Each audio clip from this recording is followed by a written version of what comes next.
Ito naman yung isa mga kabay. Kung lagay bali talaga siya. Hindi niya kinaya yung malakas na hangin. Bali ang pakpak, malaki-laking i-repair dito mga kabayo. Sayang, tulin pa naman ito mga kabayo. Ito malaki-laki talaga, bali talaga yung sa gitna, spinal cord.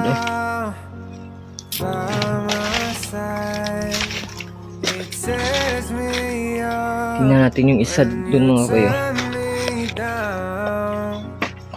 At ito mga kabayo, na-save natin.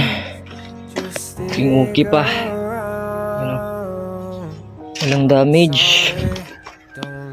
Siguro lilipad pa to.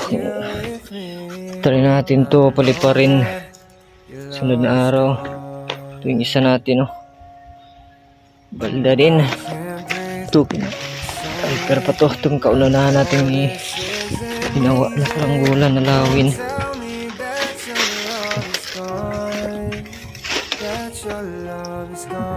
Yan.